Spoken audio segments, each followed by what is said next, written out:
the Couch Scout Sports Podcast, bringing you the latest news and scores from the world of sports. Here are your hosts, Noah Bowick and Anthony Bill. Alrighty. Welcome back into another episode of the Couch Scout Sports Podcast, where we don't just teach you how to play fantasy football, we teach you how to win fantasy football. This is your host, Noah Ballwig, in with another episode. And today we are back with our series, How to Rebuild a Dynasty Roster. And today we are talking about the balance that you need to have between rookie players and veteran players. We are talking how to trade for future rookie picks after your startup draft. And then also we're going to break down our roster. Again, we made some trades and some changes before the NFL draft and then after the NFL draft. And we've been just giving a lot of analysis to players that we want on the squad and who's going to be available. So stay tuned throughout this episode and you will see the transformation of our roster, and hopefully this gives you the insight as well on how to rebuild your roster. And as always, we are here to help you out and to answer your questions, to hear your trades that you're being offered, and to add our insight to that. First, before we get started, you can follow us on Instagram at the Couch Scouts Pod, as well as if you have any questions, feel free to DM us on there or reach us at the Couch Scouts Pod at gmail.com. We are also on YouTube, the Couch Scouts Pod, and on Apple and Spotify podcasts. So if you want to listen to the past episodes, specifically in this series, if you want to watch the previous episode where we acquired this team for the first time, kind of broke down what a Dynasty League is and what we're going to, the goal of this roster is, you can check that out on our IGTV video. Episode 1, so we are rolling with episode 2 on this, and then hopefully we're going to just kind of make this like a once a week or once every couple of weeks episode as the season gets going. But like I said before, the NFL draft obviously took place 2 weeks ago with the virtual draft, and it went fairly seamlessly. It was actually really fun to watch, and at times I actually forgot that this wasn't a normal draft. Other than the commissioner, sitting in his chair calling out the picks from his basement, the whole thing was streamed seamlessly, and a really big win for the NFL, giving its fans what they want and what they've always wanted for years. And I thought it was great, and just maybe a future even into sports of not needing to have all of these drafts and all these players come in for the event. So. With that, we've been able to now dissect landing spots for the quarterbacks, running backs, wide receivers, and tight ends.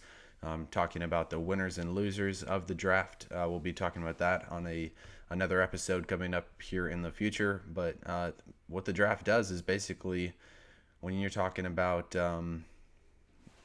prior to the draft, you have your 101, your 102, your 103. You're kind of wondering who those players are going to be. You have an idea.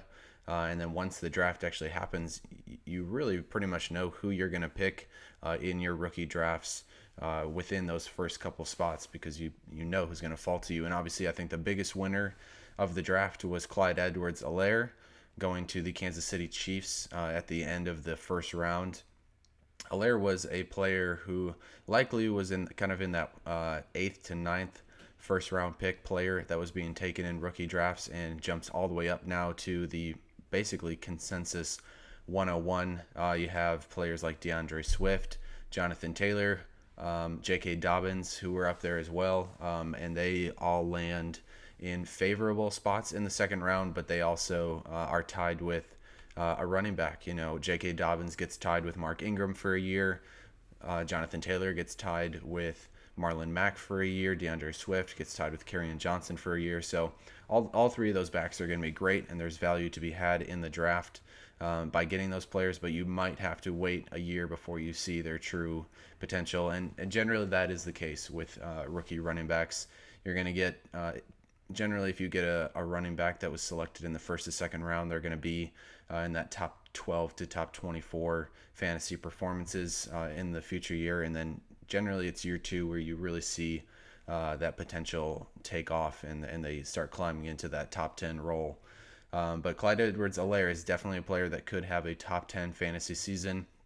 When you look at what he did in the LSU record-breaking offense, he now comes into a record-breaking offense of the Kansas City Chiefs, Super Bowl champions, and able to fill a role that Damian Williams has held for the last 2 years, and a role that Kareem Hunt previously had before that. And Allaire is a great comp to both of those players, and in my mind, better than those two. I think, if I remember correctly, Kareem Hunt was a 4th or 5th round pick out of Toledo.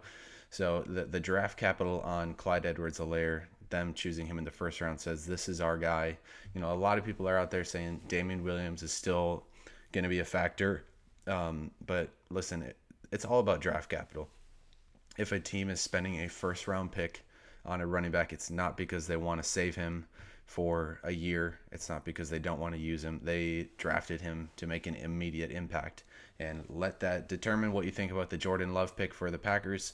But you know, back in the day, it was pretty common for teams to draft a Jared Goff, Aaron Rodgers, and let them kind of sit and groom under the quarterback ahead of them. But those days are gone. We're seeing quarterbacks who are 5th, 6th round picks getting their starts in year 1, just because the experience is much needed, and the depth of quarterback is pretty slim right now. So Clyde Edwards-Helaire, obviously a big winner there, but then you still have some good running back options, and we'll get further into the wide receivers as well as we continue. But I just want to bring up the roster that we started with. So this is not our current roster, and I'll pull that one up in a second. But when we acquired this team, this is what we were working with. Again, I won this team on a contest when I tagged Anthony, and they said tag someone that you think could rebuild this roster. And Anthony has some really good success rebuilding dynasty rosters, and thankfully we won this team, so we get to rebuild it. We have some good pieces to kind of get some potential back. But it is definitely an interesting league, one that a type of dynasty league that I haven't played in before. You know, you have kickers and defenses. And the tricky thing is this league allows for, I believe it's either 10 or 11 starters, but 2 of those one has to be a kicker, one has to be a defense. So you're basically looking at 8 to 9 offensive starters, which really changes the way that you go around building your dynasty team, because it's no longer about getting as many young. It's not so much about just getting as much young talent and as many superstars on your team. It's more so selling really valuable players for like that one superstar. So, you know, we have Saquon. It would basically be like selling Robert Woods and Saquon Barkley for Christian McCaffrey. You know, and maybe not in our situation with Saquon and Robert Woods, but you know, if you paired up Devin Singletary and T.Y. Hilton, and maybe combined them for, say, like a Devontae Parker and Odell Beckham Jr., a Devontae Adams. This league is going to be so specific because you only have 8 starters. One has to be a quarterback, and then I think you can choose one has to be a tight end, one has to be a wide receiver, one has to be a running back. The rest are flex. So that's one thing that I'm just recognizing with the team as we are adjusting, just trying to get that figured out. So like we talked in the last episode, we really don't have a quarterback at this point. We got Tom Brady for 1 year at least. We know that. Fitzpatrick might play over Tua at this point in Miami, and Trubisky, the Bears didn't pick up his 5th option. It's looking like Nick Foles at this point, still yet to be seen. We know what Saquon is and the value that he has in that Giants offense. Devin Singletary took a hit in the draft when Buffalo drafted Zach Moss out of Utah. So that's another player that we are looking at and kind of figuring out what we want to do with him. T.Y. Hilton, I think his value remains after the draft. They did draft Michael Pittman Jr. out of USC, but I think he complements T.Y. Hilton more than takes away any type of his value.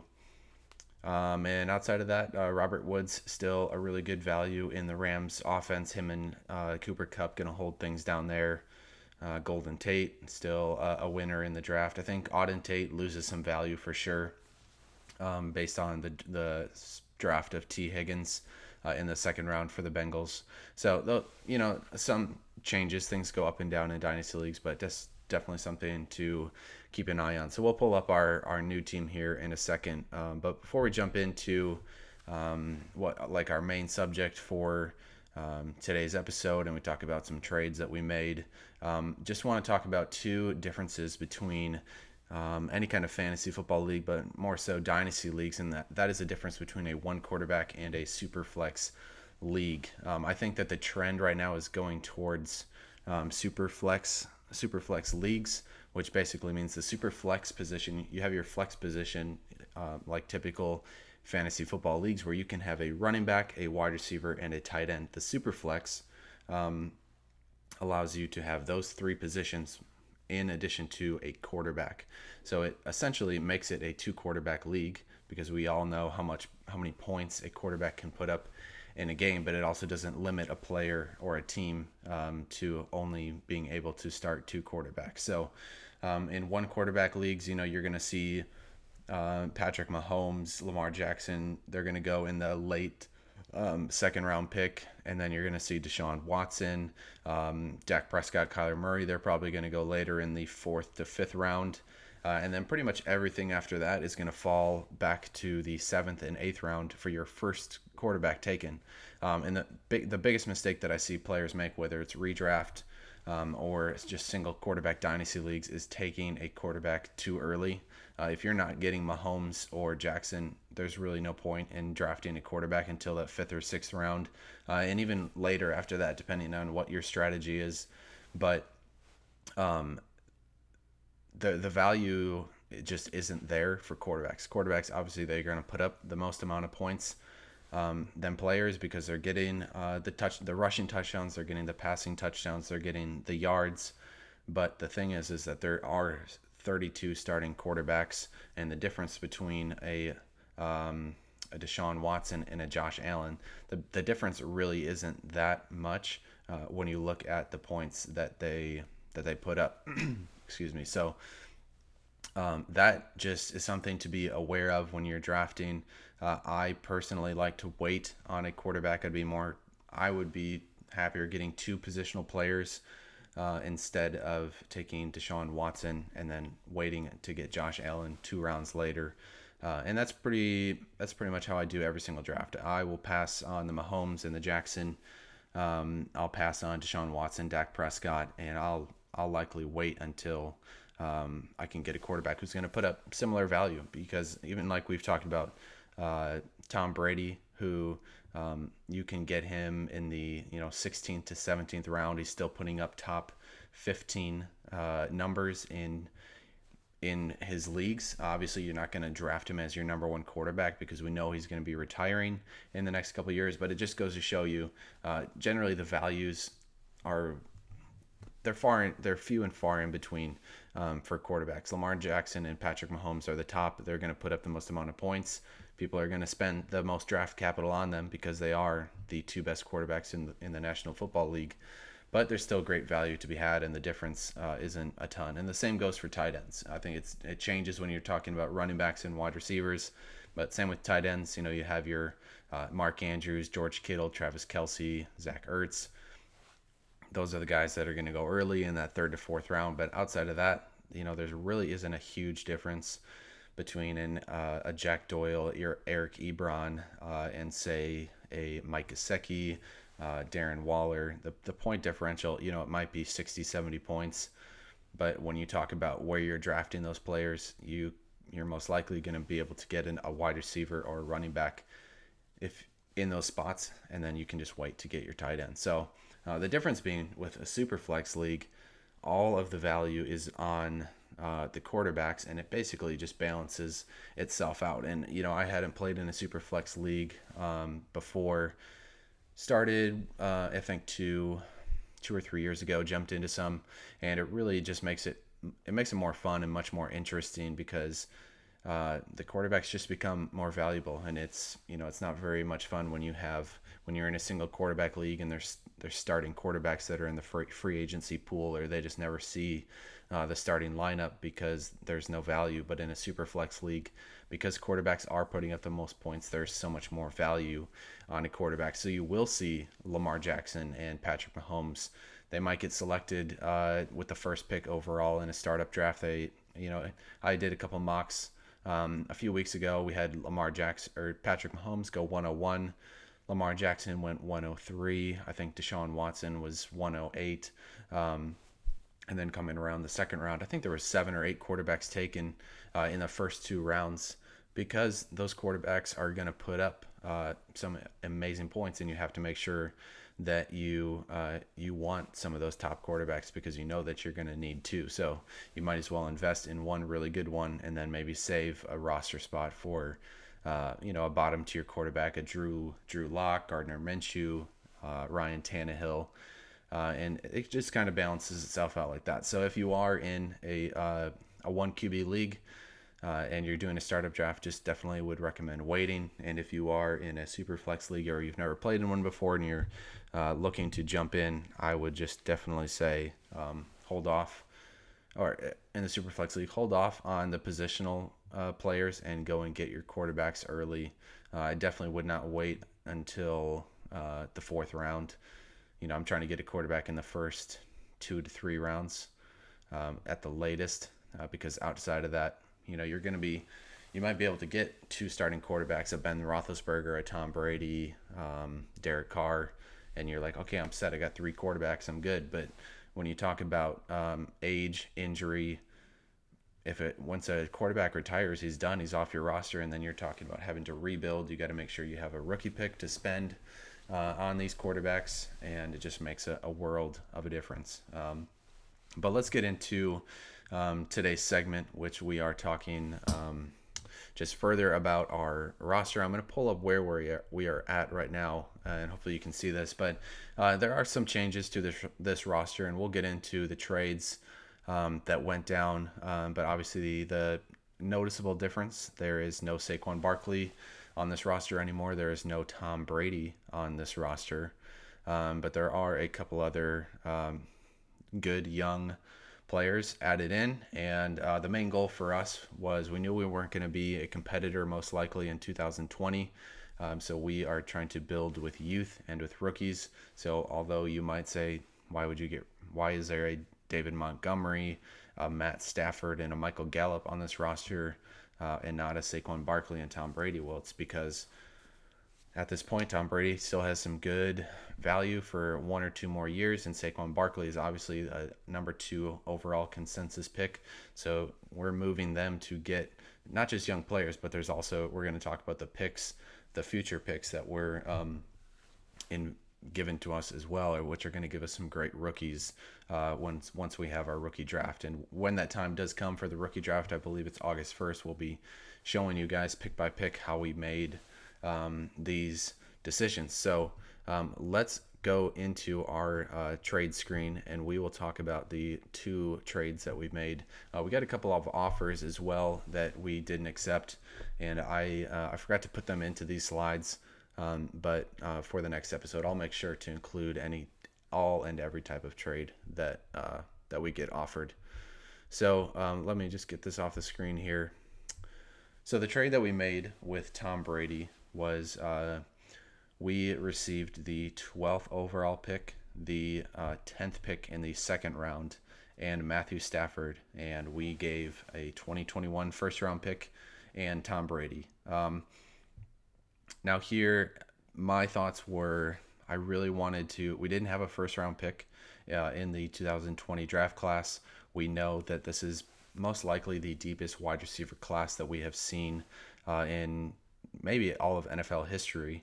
So I know that even though the 112, it's not as appealing because I got to wait and I have to pick the 12th best rookie, not the first. I know I'm going to still be able to get either a really good running back who might make a splash in 2020, but definitely could make a splash in 2021. Maybe a J.K. Dobbins. But also there's going to be some great wide receivers out there, maybe a Henry Ruggs, and also the quarterbacks, Tua, Joe Burrow. If I have to wait all the way at the 12th and there's no good value, I'm totally fine getting a quarterback. The 2021 pick, didn't love giving that up, but felt like I really needed to get into this 2020 class. And I'm hoping, his reasoning in sending me this offer is he thinks this is going to be a really great 2021 first round pick for himself. Maybe a top 5 pick. I'm hoping to have a much better season than that by making trades and some adds and drops, and kind of reverse this. But I know I'm going to at least have Matthew Stafford I'm hoping for the next couple of years. And his team is getting better. He still has Kenny Galladay, Marvin Jones.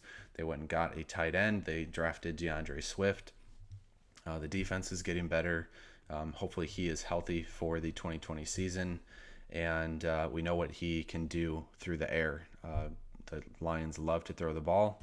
And I really like I like him compared to Tom Brady, just because I know that Tom Brady only has 1 to 2 years left in him. And then, to get the 10th pick in the second round, that was more so just a complimentary pick thrown in there for that 2021 first. So that was the first trade that we made. And then this was really the big one, getting rid of Saquon Barkley. But what it does free up for us. Now, remember, we didn't have a single, I think we had one pick in the 2020 rookie draft. And I think it's a third round pick, the 307. But after this trade, so we now have the 3rd pick in the rookie draft. We have the 10th pick in the 10th pick in the 12th round. Now we have the 12th pick we had the 10th pick in the second round, the 12th pick in the second round, and we also have the 12th pick in the first round. In addition to that, we get a starting running back in David Montgomery, who we didn't get utilized as well as we thought he would in his rookie year, but definitely showed some promise. And it seems like the Bears just had a really down year, but bringing in, I think, a quarterback like Nick Foles to up the ante, no matter who starts, I think that David Montgomery still has some great value and has good upside. And then, wide receiver, I think we made this trade prior to the NFL draft. Michael Gallup, his value obviously might have taken a hit with the acquisition of CeeDee Lamb, but we know that Cowboy offense loves to spread the ball around. And when you looked at Mike McCarthy's offense in Green Bay, a Jordy Nelson, a Devontae Adams, and a Randall Cobb, all 3 of those players were fantasy relevant. And so I still feel like Michael Gallup has huge touchdown upside, and I think he's still going to be fine for fantasy purposes. And he's young, whether he stays in Dallas for a while or not. I think that he still has some good value there. Obviously, sending Saquon Barkley, not the best that we want to do. I think I was trying to squeeze another future first round pick out of him for Saquon Barkley. But again, this is just one player. For me, I usually look at point totals. How many points did Saquon Barkley put up in 2019?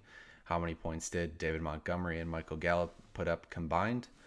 If it's close, and then I can still get a top 3 rookie out of that. I'm really okay getting that as long as you're getting a return on your investment. Obviously, I don't think that any of the 4 players here that I am going to be acquiring are better than Saquon Barkley, but for me, it's more so a matter of building depth around my roster for the future. Auden Tate thrown in there for Cincinnati as well. This was before, again, the draft. So I think Auden Tate's value took a little bit of a hit with the, like we said, the acquisition of T. Higgins. So I'm really okay moving him in that trade as well. So basically what we're looking at now is the 103. So now we're thinking we kind of have these, we know where the rookies landed. Now we might know where these guys are going. So I think if Clyde Edwards-Helaire goes with the 101, which he basically is going in almost every league right now with rookie picks, that would leave us with likely a 90% chance of either getting DeAndre Swift or J.K. Dobbins. If we want to go into the wide receiver pool, we could go get a C.D. Lamb, Jerry Jeudy, Jalen Reagor. They will all be available with that third pick. I love Jonathan Taylor. If he falls to me at the 103, I definitely will pick him. I would imagine that Hilaire and Jonathan Taylor go 1 and 2. But for us to get DeAndre Swift, the Lions picking him in the second round tells me that that he has the draft capital. They are making the investment in that second round to say this is our guy. He is a much better pass catcher, a much better runner than Kerryon Johnson, and does not come with the health issues that Kerryon Johnson has. J.K. Dobbins is definitely another great back as well. I think that his role will be a little bit more limited in year one, and he'll have a big 2021 season. So I'm still trying to figure out who we're going to pick with that third pick, but it'll most likely be DeAndre Swift. Then we go all the way to the 12th pick in the first round that we acquired. And again, depending on how all this falls and fares, we're looking at potentially being able to get T. Higgins, Denzel Mims, Michael Pittman Jr., potentially Keyshawn Vaughn for the Tampa Bay Buccaneers, potentially Jalen Reagor or Justin Jefferson. I'm guessing that Justin Jefferson and Reagor are going to be gone, but still to be able to, looking at basically a 20% chance to land Henry Ruggs, 90% chance to get T. Higgins or Denzel Mims. Those are, maybe not going to have breakout years in 2020, but great building pieces to build upon, and guys that could be stars in their offense given 1 to 2 years, which we're pretty comfortable waiting for. I think 2021 will be our year rather than 2020. And then we look at the second round, those picks that we acquired. We had the 210 and the 212. So what we're looking at is basically an 80% chance to land Antonio Gibson, A.J. Dillon, Chase Claypool, or Darrington Evans. Again, all guys that most likely, outside of maybe Antonio Gibson, guys that most likely are not going to make a splash in year one. But we know Derrick Henry will be gone if the Titans don't sign him, which leaves Darrington Evans as the lead running back in Tennessee. Aaron Jones is on his contract year, leaving A.J. Dillon with the 2021 upside. And then Chase Claypool, depending on what the Steelers decide to do at the wide receiver position, is a guy that could really give you some impact immediately in 2020, but also I think his future value is really good as well. So, I mean, we could potentially get 2 out of those 4 names right there, which I would be really, really happy to do. And, then we still have guys like David Montgomery, Michael Gallup, and we'll see where we go from there. So I'll keep sending out some trades to teams in this roster, in this league, and seeing what happens. And we'll just keep you guys updated. Like I said, I forgot to put in some trades that were offered that we rejected. I remember there being a couple offers, people offering Matt Breida once he got traded to the Dolphins, but I think they wanted some of those second round picks, and I really value those second round names over, say, a Matt Breida or a Jordan Howard. So we pass on those names. Let me see what else we got here. We are talking also, I think we were talking about, balancing veterans and rookies on your Dynasty roster. So this is another thing, and I think you kind of saw that based on the trades that we were making. Tom Brady, like we said, you want to have a really nice balance of both rookies and veterans. If you know that you're not going to compete early on, you just want to build a roster of all rookies, which I've seen before. Some people get into leagues and they're totally comfortable paying their league dues every year, not winning a single thing back, but building for maybe 2 or 3 years out in the future, and then they go on for the next 5 years and win the league. It's just what kind of investment and time do you want to invest into your team. But going into a startup draft, there's a lot of, generally, the rookies have just gotten drafted. They're on their rosters. That's what everyone's talking about. So A lot of teams go out and draft these rookies right away: Jonathan Taylor, DeAndre Swift, CeeDee Lamb. But you also have to remember that veterans are there for a reason, because they have put in the time, and they have basically carved out a spot within their team, within their roster, to match their skill set. So you talk about guys like Marvin Jones Jr. for the Lions. You talk about Golden Tate. These are guys who you might not think about drafting early on in your drafts, but as you get into the later rounds, these are guys who have put up consistent numbers year in and year out, whether it's touchdowns for Marvin Jones or it is receptions for Golden Tate.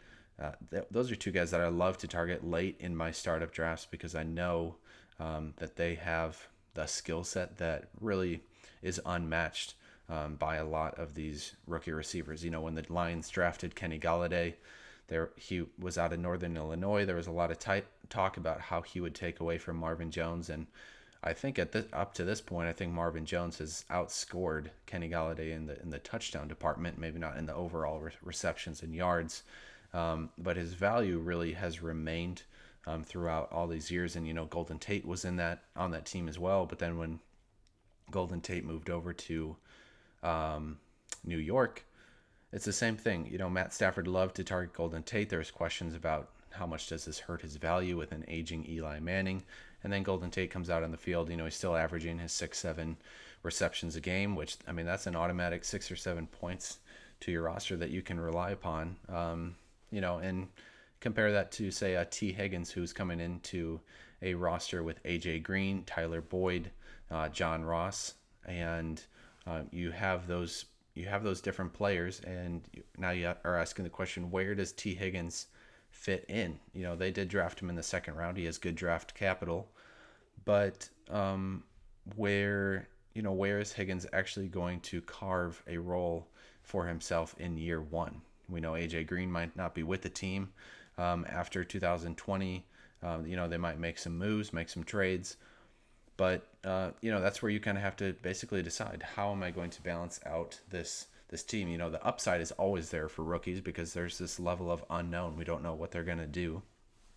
But with veterans, you get that advantage of seeing what kind of player they are, seeing how they fit with different coaches and different offenses, and just kind of being able to know what you can expect from them. And from that, you move on to building your team around that. So for me, I lean heavier on the veteran side. I still like to go and get rookies when they are available, generally in startup drafts around probably the fourth round at the earliest, depending on the draft capital of a player, and then maybe fifth or sixth round. At that point, I'm drafting a lot of rookies, and then it kind of reverses again when I get to that seventh or eighth round. Then I will go back to veteran players who I know can get me consistent points. That's where you can get a Julian Edelman. You might be able to get, I'm trying to think of another player. Julian Edelman, he's a great value there. Maybe like a Robert Woods, who might fall late, just because they're not flashy, but when you look at their stats, they put up consistent receptions and consistent fantasy points every single year. And there's question marks around both of those players in the touchdown department for Robert Woods, and in just Tom Brady leaving New England. How does Julian Edelman fare? But if those guys can fall to you, they're definitely worth buying into, just because that they have the upside, they have the potential to put up top 10, top 15 fantasy points at the wide receiver position. And if you can wait, all the way until that 7th, 8th round, I think that's a great decision, and fill in some rookies there in between. But if you go all veterans, which I've seen teams do, generally doesn't work out. If you go all rookies, which I've seen teams do, generally doesn't work out. With the veterans, after year one looks great, generally in the top 3 teams overall in their leagues, but that's because they're playing with players who have played for a long time, who have their roles carved out. But as we know, with any NFL player, there's going to be a level of regression as they get older, as teams don't want to invest as much into them. The contracts might change, rookies might come in and steal some playing time from them. So you have to be careful when you go veteran heavy, and you have to really be willing to. You don't want to get attached to certain players because you want to be able to move them basically before they start going downhill. A lot of times in Dynasty, if you wait too long and then you try to make the move, it comes back to bite you. And the same thing with rookies. If you go rookie heavy, you have to be okay with not being in the top 3 to 5 teams in year one, and being okay with waiting 2 to 3 years before your team really finds its groove. And similar to that, you're going to have owners that are coming to buy those rookie players from you, maybe because they're not putting up really big points, and you have to be okay with saying, I'm going to not accept that trade. I'm going to hold on to these guys because that's the reason I drafted them, and because I know that they are going to improve, they are going to get better. So that is just a little bit of strategy when talking about balancing veterans and rookies, as well as, when you talk about trading for rookie picks in the draft, always look for guys that you're trying to that have hype surrounding them, that have a really good situation around them, and be okay, selling good players for rookie picks, because that's the whole reason that you're getting rid of them, because that there's a level of regression. Even though they might have value, the rookie picks have even more value because you generally don't know what that pick is going to be.